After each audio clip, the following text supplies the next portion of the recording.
Substance. Podcast stupéfiant. Bonjour à tous, bienvenue dans Substance, à Lyon et le Muskimol, épisode 1. Dans cet épisode, à Lyon, 21 ans, étudiant en région parisienne, va nous raconter son expérience au Muskimol. Le Muskimol, c'est l'alcaloïde principal de certaines amanites, notamment les amanites tumouches. Vous savez, ces fameux champignons au chapeau rouge avec des points blancs que l'on retrouve souvent dans l'imagerie de Noël ou des contes de fées. Ces champignons sont psychotropes et ils sont utilisés par les humains depuis longtemps, notamment en Sibérie, où ils sont consommés séchés au cours de rituels par les chamans, mais aussi à des fins récréatives par la population. Petite anecdote sympathique, le muskimol consommé se retrouve dans les urines du consommateur sans être dégradé, ce qui fait que cette urine elle-même est psychoactive. Et en Sibérie, terre austère aux ressources rares, certains ne se privaient pas d'une telle source de réjouissance et buvaient l'urine psychoactive pour se payer une bonne tranche d'hallucination. Alors, j'ai dit réjouissance, mais c'est une façon de parler, parce que le muskimol appartient à la catégorie des délirogènes. C'est-à-dire qu'il provoque des hallucinations et des délires qui sont rarement appréciés positivement par ceux qui les vivent. Et surtout, ceux qui en consomment admettent souvent ces délires et ces hallucinations comme étant la réalité. Ils oublient en quelque sorte qu'ils sont en plein trip. Ce qui distingue les délirogènes assez nettement des psychédéliques, dont les usagers se souviennent la plupart du temps qu'ils traversent un état de conscience modifié. C'est donc dangereux de consommer du muskimol, surtout sans être supervisé par une personne sobre. Quand on oublie qu'on délire, on peut faire n'importe quoi. Et c'est ce que vous allez entendre dans ces deux épisodes consacrés au témoignage d'Alion. Réglez le son, mettez-vous bien et écoutez, vous êtes dans Substance.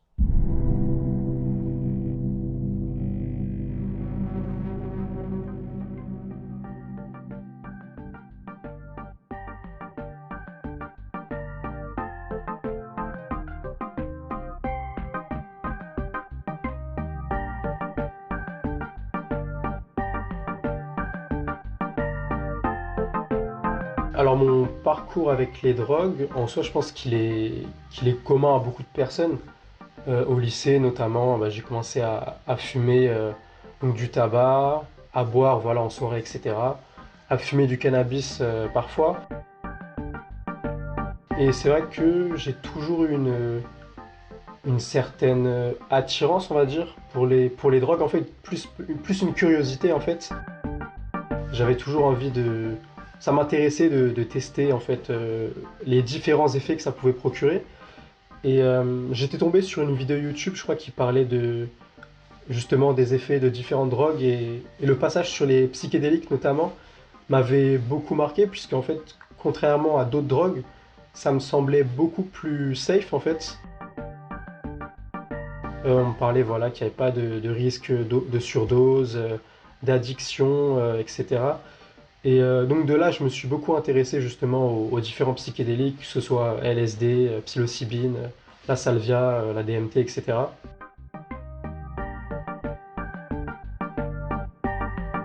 Et donc ma première expérience justement avec un psychédélique, ça a été la psilocybine. Et ça a été justement une expérience vraiment enrichissante et qui m'a vraiment aidé. C'est dans une période où je me sentais pas forcément très bien et en fait ça m'a vraiment donné confiance entre guillemets en ces drogues-là.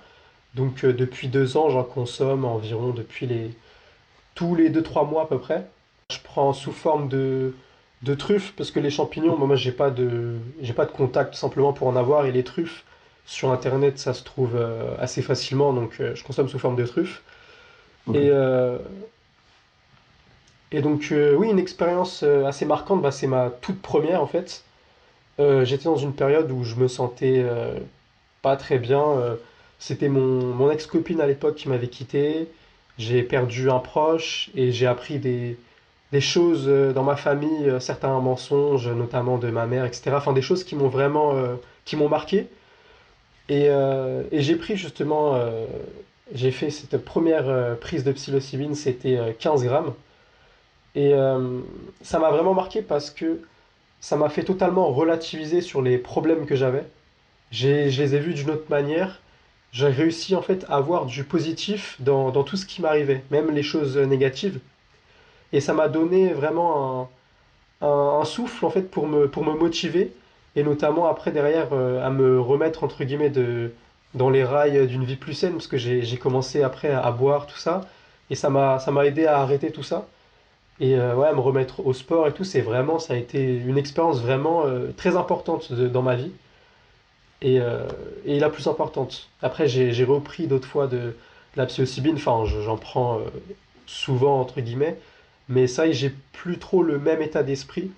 Là où avant, je cherchais vraiment, entre guillemets, une nouvelle vision de la vie, etc. Là, je suis plus dans une recherche juste de bien-être, voilà, me faire kiffer tout simplement.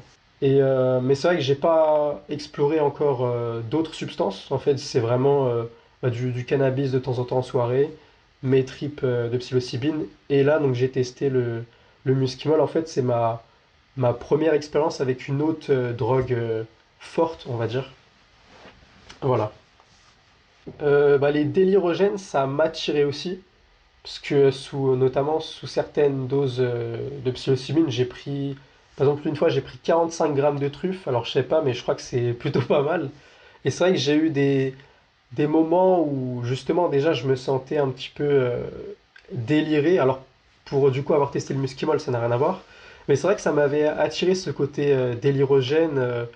Pourtant, je sais que à chaque fois sur les forums, on dit que c'est pas du tout agréable et que c'est pas récréatif. Mais ça m'avait attiré et quand je suis tombé sur du coup du Muscimol sur des sites de CBD du coup, euh, en fait ça m'a fait baisser ma garde en fait. Je me suis dit bah, si c'est vendu comme ça dans des shops légalement, bon ça doit pas être si dangereux que ça. Et du coup en lisant les effets notamment sur la page produit, bon, ça avait l'air cool donc je me suis dit pourquoi pas tester. En fait, il décrivait les effets, mais je trouve que c'est un petit peu sous-évalué. En fait, dans les mots qui sont utilisés, ça pourrait se rapprocher justement aux effets plutôt du cannabis ou des psychédéliques à faible dose. Ils n'ont pas du tout ce côté-là délirogène, etc. Il n'est pas trop décrit en fait. On décrit ça comme quelque chose qui va te détendre, qui va te faire quelques effets hallucinogènes, etc. Mais ça n'a pas vraiment, je trouve, de rapport avec l'expérience que j'ai vécue. Et comme j'ai personne dans mon entourage qui consomme, j'avais pas de trip-sitter. Donc moi je me suis dit je vais faire ça tout seul chez moi. Bah, comme la psilocybine, je fais tout le temps ça seul. Et ça s'est jamais mal passé. Donc je me suis dit que là aussi ça allait bien se passer. Alors je sais plus c'était combien de grammes, mais en gros en fait on avait quatre bonbons en fait. Et sur le site c'était écrit un bonbon à peu près tel palier d'effet. Et donc au début j'ai juste voulu en prendre un le soir pour tester. Et ça m'a juste fait une somnolence. Je me suis vraiment endormi un petit peu comme quand on est sous une nuit blanche, où direct, enfin on s'endort naturellement sans le vouloir. Ça m'a fait un petit peu ça. Et le lendemain du coup, bah, je me suis dit que je vais tester, voilà, j'ai une journée devant moi, je vais tester euh, la molécule vraiment. Donc j'ai pris les trois bonbons. Je sais pas exactement à quelle dose ça correspond. Je crois que c'était, je crois que c'était 5 milligrammes. Oh, je sais plus exactement. Faudrait que je regarde, mais c'était trois bonbons en tout cas de Muscimol. Concernant le statut légal, je me suis renseigné a posteriori de ma prise et visiblement ça a l'air d'être légal de ce que j'ai compris.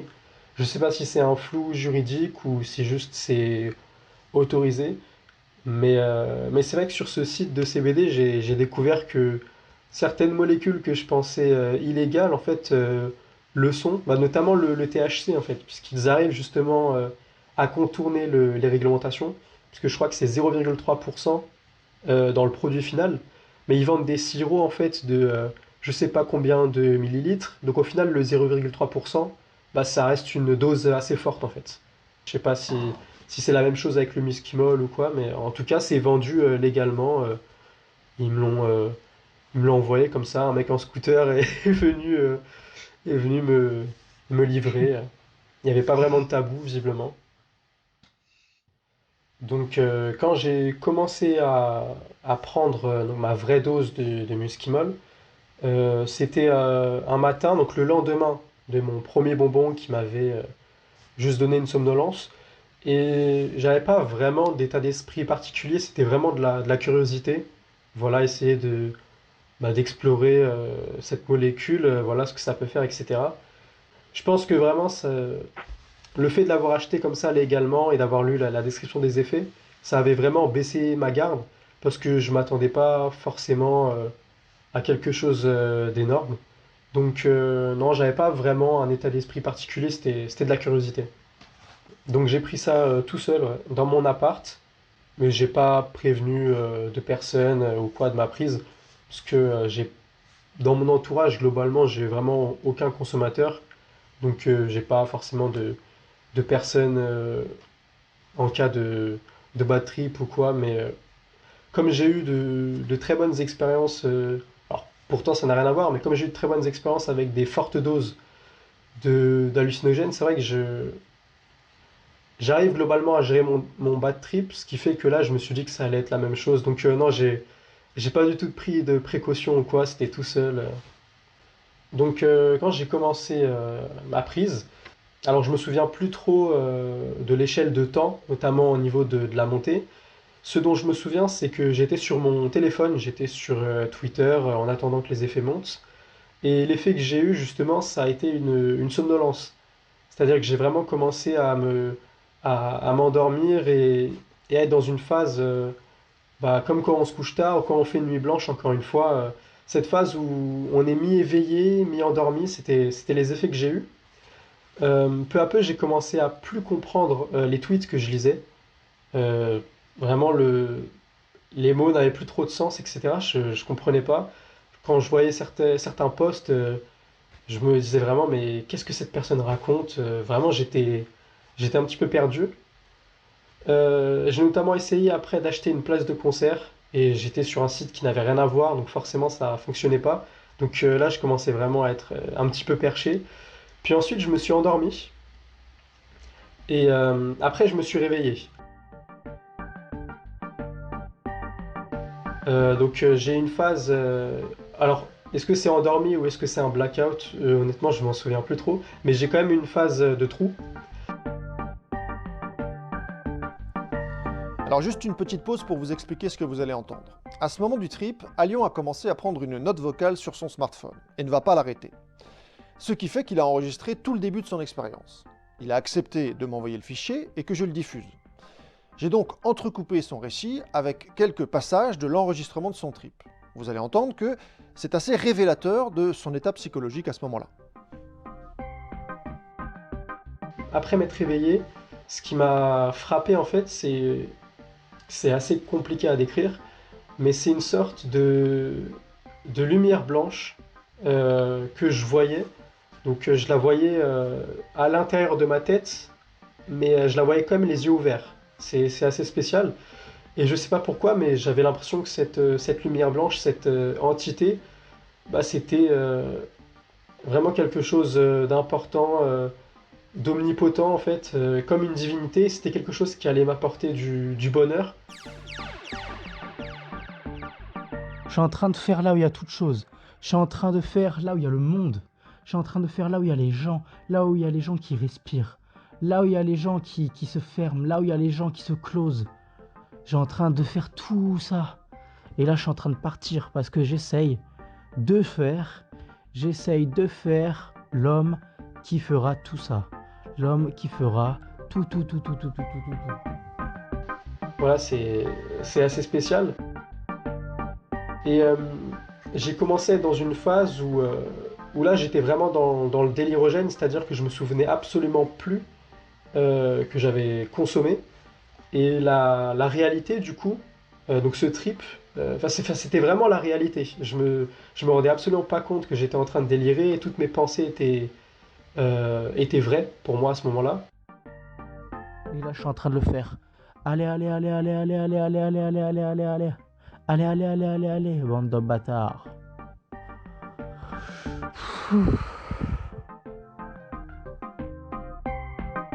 Et j'ai commencé en fait à remettre justement en question la réalité et à supprimer des concepts dans ma tête. Alors c'est assez spécial, mais je supprimais par exemple le concept par exemple, je sais pas, de l'amitié. Donc c'est uniquement dans ma tête, c'est très abstrait. Mais lorsque je faisais ça, je sentais que la réalité du coup dans laquelle j'étais, c'était vraiment une illusion et que du coup je me rapprochais de cette entité. J'ai vraiment un truc bizarre. Genre, en gros, je suis en mode oui, il faut savoir ce qu'il faut prendre quand il faut avoir des gros. Et à un moment donné, je me souviens, je me lève et je commence à supprimer des objets dans mon appartement. Et là, je suis assez choqué. Voilà, je me dis, ok, vraiment, la réalité n'existe pas en fait. C'est qu'une illusion. Alors visuellement, lorsque je supprimais ces objets, j'avais vraiment l'impression qu'ils disparaissaient. Il me faut un truc qui s'appelle eh oh, moi j'ai des gros. J'ai gros fait des trucs genre piou piou. Et après, bon, bah, je me retire. Ok de faire ça. Là, je suis ok de faire ça. Ok. Punaise. Ah ouais, mais si, faut que je fasse ça, punaise. Pourtant, je me cognais contre ces objets-là, donc ils étaient encore là. Peut-être que je les voyais, mais que inconsciemment, je faisais comme s'ils n'étaient pas là. En tout cas, j'avais vraiment cette impression de pouvoir supprimer des objets. J'ai même par exemple essayé de passer à travers une porte. Aïe. Alors je sais pas comment j'ai fait, puisque j'ai vraiment eu l'impression de passer à travers une porte, et je suis vraiment arrivé à l'autre bout de la pièce. Mais bon, enfin, voilà, c'est impossible. Mais j'ai vraiment eu cette impression voilà, de passer à travers la porte.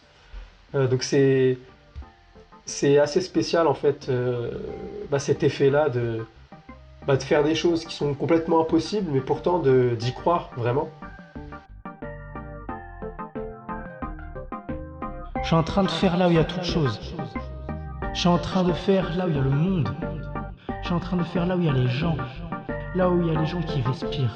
Là où il y a les gens qui se ferment. Là où il y a les gens qui se closent. Je suis en train de faire tout ça. Et là, je suis en train de partir parce que j'essaye de faire l'homme qui fera tout ça. L'homme qui fera tout. Allez. Piou, piou.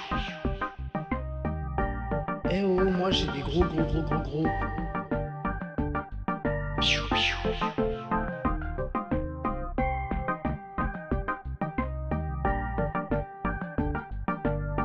Alors j'avoue que j'ai pas mal rigolé en écoutant l'enregistrement d'Alion, mais vous allez entendre dans le prochain épisode que la lumière blanche ne va pas lui suggérer de très bonnes idées, et qu'Alion va se retrouver dans une situation plutôt risquée.